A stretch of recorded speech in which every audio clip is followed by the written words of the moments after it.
As we speed toward year end and getting all the things done for Christmas, we need to remember that right after Christmas, we celebrate the new year.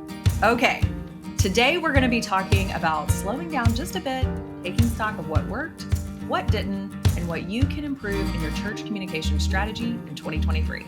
Hey friend, welcome to another episode, the last episode of 2022 of the Church Juice podcast. Whatever your title or role is at your church, this show is designed as a way to give you the tools, community, and resources that you need to be great at communications. I'm Brian Haley, and I'm joined as always by my awesome co-host, Jeanette Yates. Hey, Jeanette. Hey, how are I'm you? good. We are wrapping up the year. How does that feel? I know. Are you ready for 2023? Sure. Yeah. Yeah.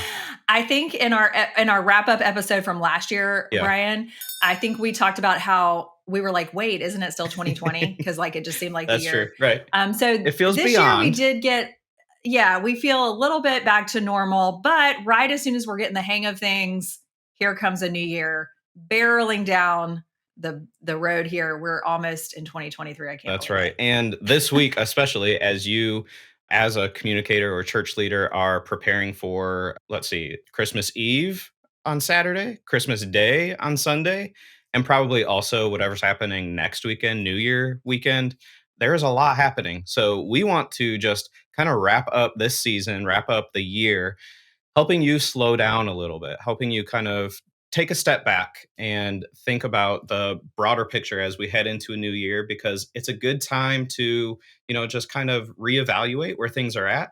I love setting goals. I'm not I don't know about you, Jeanette, but I'm not like a New Year's resolution type of person, but I'm definitely goal oriented. So I always set goals, but the new year just presents, first of all, it's like halfway through kind of your ministry year, right? Or school year or whatever. It just presents a new opportunity to take a step back and look at, the bird's eye view, the bigger picture, and think through what we can do differently as we step into this new next season that we're heading into. So today we're going to talk about three areas that we think will be helpful in the new year, right? Right. And we're not, and just so you know, if you're like, great, I'm listening to this episode because this episode is going to drop like 3 days before Christmas or 4 days before Christmas or whatever. And it's like, I don't have time. What we're talking about is not something that has to happen today. It's a few quick things that you can do to get you ready for January 1st.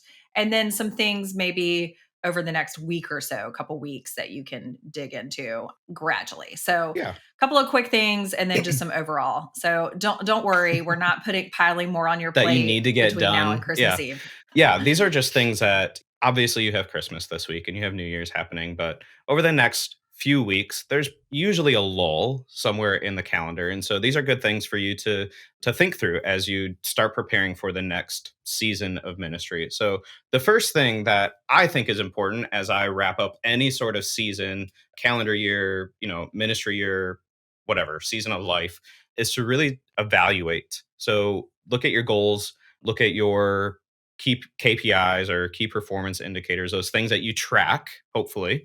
Take time to evaluate where you're at, whether the goal, whether the deadline is the end of the year, and you can evaluate whether you succeeded or why you didn't succeed, or you're midway through. This is a good time to just kind of evaluate those goals and those objectives and think through, what do we need to change? What worked well? What didn't? Well, I think it's also a good time because, like we said, it's the middle of the ministry year. For a lot of people, churches run by the school year or something like that.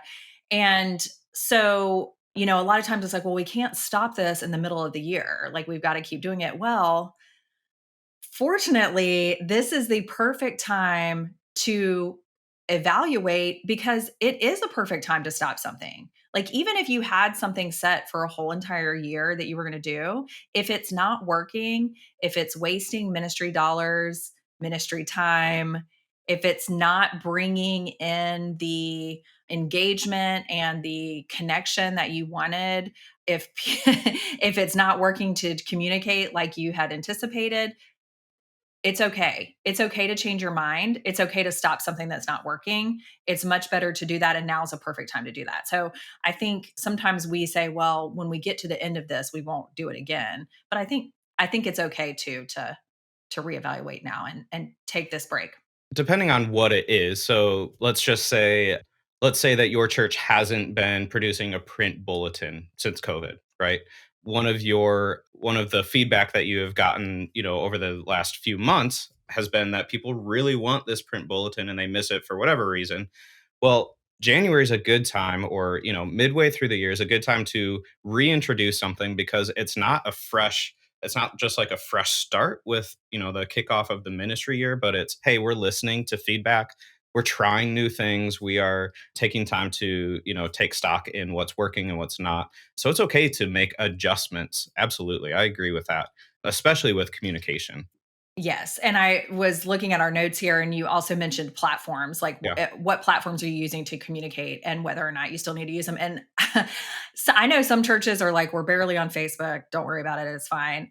But other churches, there have been a lot of new yeah, platforms plopping out this year. right, Like it's just been flying. Like there's been a lot of things, and maybe because I think we probably had an episode where I talked about this. Like, go ahead and get on there, get your handle, like make sure well, now's a perfect time to say, "Oh, that thing was that was a thing for 2 weeks and now it's yeah. gone. So I don't need to worry about that." And go ahead and just like, get that off your plate. I would still kind of, Hold on. Well, we talked about this in a episode a while ago, but hold on to the channel. But hey, post something that you're active on, whatever else, right? yeah, come find us on here, here, and here, or contact us this way. This is a great time to do that. And this year, probably more than most years, needs to be done because I know that I have like 10 apps on my phone right now that I could delete because they were going to be the next Twitter or the next Instagram or the next whatever. And now, like, who knows? I don't even know what they are. So On that I give you note, and permission. total tangent, do you still use Be Real? Do you still use that app? Do you? Yes, Okay. I still All enjoy right. it. It's a way I'm connecting with my teen sons and their friends, and he posts me and a lot of his B reels. Usually I'm in the kitchen cooking for Nice. him. Um, but yeah, I enjoy it. I was doing a Um, workshop a few weeks ago and somebody mentioned the Be Real app, and I was like, I know this simply because Jeanette talked about it before. So yeah, I'm in on all the right. trends, much to my children's chagrin. They're like, please get off of all of our stuff. Awesome. Okay. So, basically what we want with this first item that we're talking about here is just, reevaluate, get rid of the things that you don't need, the platforms that you're not using, all of that kind of stuff. Maybe just from a church communicator perspective, you found a new graphic design thing and Mhm. you signed up for this newsletter, and this is a good time to clean all that out Yeah. too. Go hit some Yeah, unsubscribes, absolutely. but not to church juice Of course not. because we want you to stay with us. But that kind of streamlining can be helpful too. Like Yeah. streamline the information that's coming into you as a church Yep. communicator and find something, keep what's valuable, get rid of what's not. And that'll make the new year seem fresh and exciting. That's true. Another thing that I think Yes. is important when we evaluate is looking at our processes. So I know a lot of church communicators that I talk to dream of having great organization and great process, but there's no time to do it, or there's no like infrastructure in place to create this, or to streamline how we do things or how we create things. This lull in the middle of the ministry season is a great time to probably make tweaks to how you're operating, or start using a new tool, try something out, or just take a look at how you're operating now and how you might do things different. What small changes can you make over the next few weeks, and take your ministry into next year with a more, I don't know, a more clean process that you feel better about. And there are a lot of tools that you can use, like, we talk about project management tools all the time, Asana, Yeah. Monday, Trello, who knows what. All the ClickUp's a big thing Yeah. this year. But we also know that a lot of you are small churches and a lot of you don't, have a lot of staff and you don't have a lot, Hmm. and so you don't need to use a project management tool like that Right. if an email or a paper form and an inbox on your desk works for Right. you. you don't have to make it more techy just because there's tech out Right. there if that doesn't work for your church. So, Find something that works for you again, and make it yes, work. right.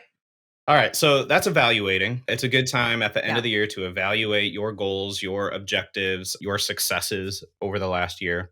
The second thing that I think is important at the end of the year or beginning of a new year is to make updates. So it's a good time to make sure that, our website is updated, that all of our communication pieces are up to date and have the most accurate information, or maybe it's time to switch out photographs from summer to winter, those kinds of right. things. So it's a good time to make updates beyond your website, but that's a great place to Right. start. These are the really quick things you Yeah, can do, yeah, right? So this is something like just sit down and just knock it out. Make sure that you have, you have your Christmas page, maybe your front page of your website is all ready for Christmas.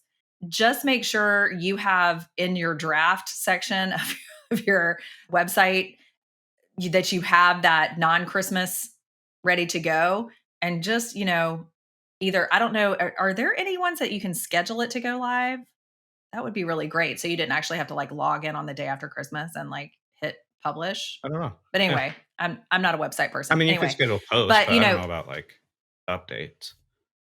yeah. So anyway, make sure you have that ready to go so that when it is time to update, I wouldn't worry about it on Christmas Day.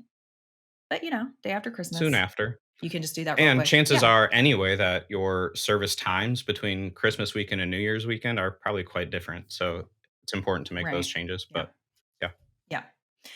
I also, you want to make sure that your copyright and all that kind of stuff is up to date, right. right? Your website. That's something that all people are always mentioning during this time of year. I see in all the Facebook groups, they're like, "Don't forget to do this. Don't forget to do this." And honestly, it was not something I knew about until until like after the fact. But that's pretty important too.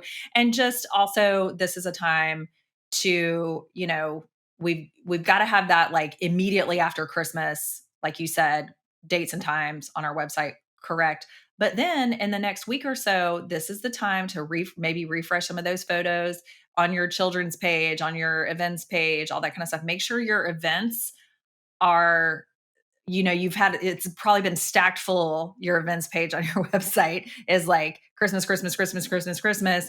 Make sure that gets changed out too. So it goes a long way because there are a lot of people, just like we're talking about today, goal setting and whatnot, right?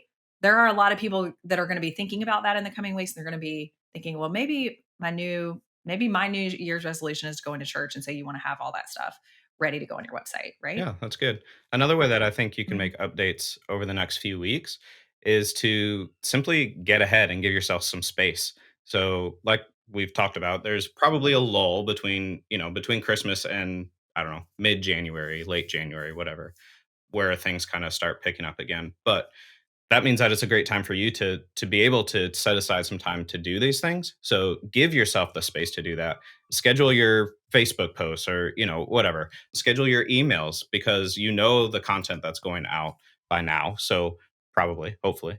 So it's a great time for you just to schedule a little bit ahead, give yourself some space to breathe, and you can then work on some of these other things or long-term goals that you've been wanting to accomplish too. We've talked about evaluating your goals, your objectives. We've talked about making updates. The last thing that we want to talk about is setting new goals. Like I said at the beginning, I'm a big goal oriented person. So setting goals Yeah. is huge for me.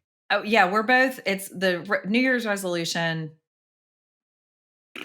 out, we're out with that. I don't know. Oh, for those of you that are listening and didn't just I just did a thumbs down for New Year's resolutions. But if you love New Year's resolutions, I'm fully supportive of you, but I just like to call them New Year's goals. That's all. That's the only All right. difference. And goals also tend to have, some sort of Hmm. path for you to Hmm. do. So anyway, I am very excited about this because this is something I'm trying in this new year is I am an idea person. So I have ideas flowing all the time. Implementing those ideas, Ah, yeah. not so Yeah. much. And so what I try to do is keep track of those. So, I write it down or in my planner.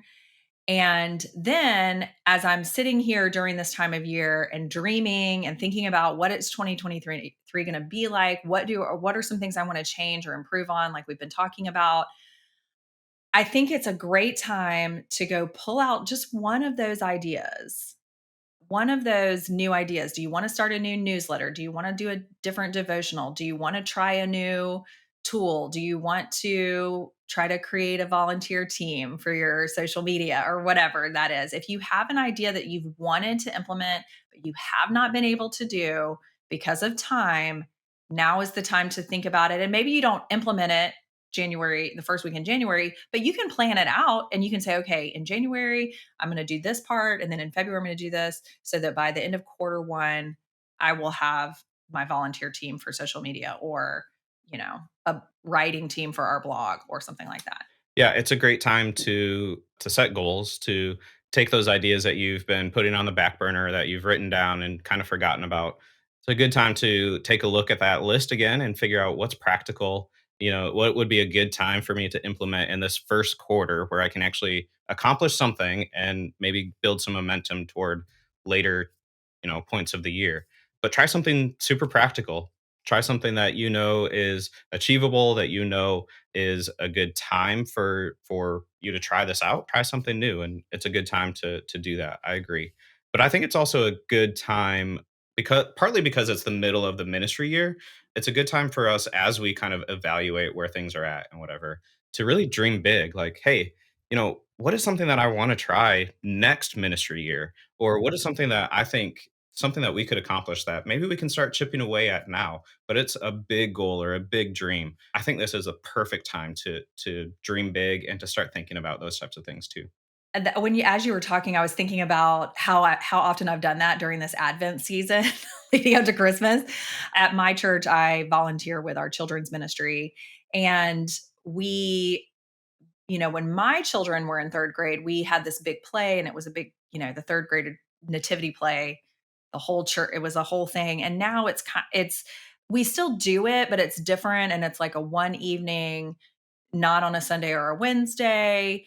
And it's not the same thing. And we were trying to get it together because it's happening tonight as we're recording this. So we're doing it. But I was thinking, you know what, next year we need to go back to that what we used to do, and we stopped all of that because of COVID and everything. So like we had to take a break, but now it's time to go back to that, which means the way we do Sunday mornings would have to change for third grade. Right. So like we have to start planning now for September because it's going to be different. And so that's what Brian's talking about. Like think like, okay, next Advent or next Christmas or next fall or, whatever, we could do it this way instead and go ahead and write it down, put it on the calendar for your planning calendar for those staff meetings that you're getting ready to have in the new year and work toward that. Start talking about it and planning it and not, one of the things that makes your goals happen, your dreams come true is putting the work in to make them happen. And so we have to document and strategize for those. And so I think that's what now is a good time to implement one of those things that you already have written down. Implement something, and it can be small. We're gonna start the bulletin again, like you said, or we're gonna do it this way, or we're gonna try something different. And it's also a time to start planning for that big goal or that big change that you want to happen in 2023 next year. So 3 areas for you to take time, evaluate, take stock as you head into this new year. Evaluate your goals, make updates, set new goals. I think that's it. What do you think? It's easy, guys. Yeah, easier said than done. Well, it's not. It's simple, not Simple, easy. That's what I've been a fitness instructor for a long time, and it's like this. This move is simple, but it's not easy. Right. Like this is simple. Yeah. So these are simple things, but hey, we're here to help everybody out, right? That's what Church Juice is here Tell them for. where they can find us. We would love to have you join our discussion this week. We will be in the Church Juice Insiders Facebook group. You can find the link in the show notes. Whether you're watching on YouTube or listening, You can find our show notes at churchjuice.com/podcast. We would be glad to have you join our group, join the discussion where we can talk about what goals we're setting. We can talk about how we're evaluating, how we're making changes for the new year. I'm excited to have this conversation this week, even though it's a busy week. It's Christmas. Merry Christmas, everybody. Happy New Year. Thank you for watching. On behalf of Church Juice and everyone at Reframe Ministries, thanks for watching. Merry Christmas, and we'll see you next year.